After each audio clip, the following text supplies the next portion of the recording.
কিছু কিছু মানুষের স্বভাব কেমন জানেন? আমাদের পরিবারের নাক গলিয়ে আমাদের পরিবারটাকে ভাঙা।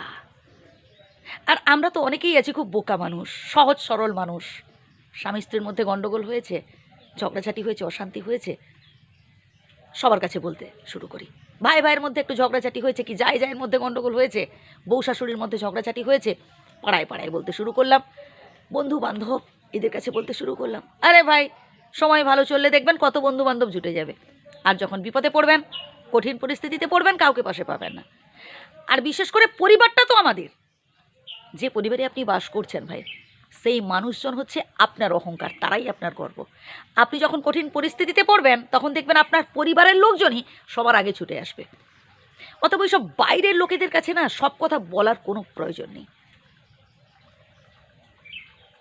তারা আপনার সমস্যাগুলো সমাধান করতে নয়, বরং সমস্যাগুলো যাতে তালগোল পাকিয়ে আরও মহা সমস্যায় পরিণত করা যায় এই চেষ্টা করবে। সমালোচকদের কাজটাই হচ্ছে সমালোচনা করা, নিন্দা করা। তারা হচ্ছে কাদের বউ শাশুড়ি ঝগড়া হচ্ছে ঘরে ঘরে, কার ঘরে হচ্ছে ভাই ভাই দ্বন্দ্ব হচ্ছে, যাই যাই গণ্ডগোল হয়েছে, এই সব নিয়ে তত্ত্বাবধান করার চেষ্টা করে এবং সমাধান তো নয়, তাকে উস্কে দেওয়ার চেষ্টা করে। তাই প্লিজ পরিবারের মধ্যেকার কথাগুলো পরিবারের মধ্যেই রাখুন। পরিবারের মধ্যে ঝগড়া ঝাঁটি অশান্তি যাই হয়ে যাক না কেন, নিজেরা বসে সেটা একটা সুষ্ঠু সমাধানের পথ আপনাকে খুঁজে বার করতে হবে। যে মানুষটাকে আপনি জীবন সাথী হিসেবে পেয়েছেন বা যে মানুষটাকে আপনি বিয়ে করেছেন ভাই, সেই মানুষটাকে সাথে নিয়ে সামনের দিকে এগিয়ে যাওয়ার কথা ভাবতে হবে। অন্য কারোর সাথে তুলনা করে নিজেদের মধ্যে ঝগড়াঝাটি অশান্তি বাড়াবেন না। কার বরের রোজগার আপনার বরের থেকে কত বেশি, কার ছেলে ক্লাসে ফার্স্ট হয়ে গেল, কে কটা বাড়ি গাড়ি সম্পত্তি বাড়িয়ে নিল, কার ব্যবসায় কত লাভ হলো, মানে এই যে অপরের সাথে তুলনা করা, এতে কি হয় জানেন, আমাদের পরিবারের মধ্যে অশান্তি আরও বাড়ে। নিতান্তই যদি তুলনা করতে হয়, তুলনা করুন না তাদের সাথে যারা আপনার থেকেও কষ্টে আছে। কাছাকাছি কোনো বাস স্ট্যান্ডে যান বা রেল স্টেশনে যান, দেখতে পাবেন এমন বহু মানুষ পড়ে রয়েছে, কোনো বেলা আহার জুটছে তো কোনো বেলা জুটছে না।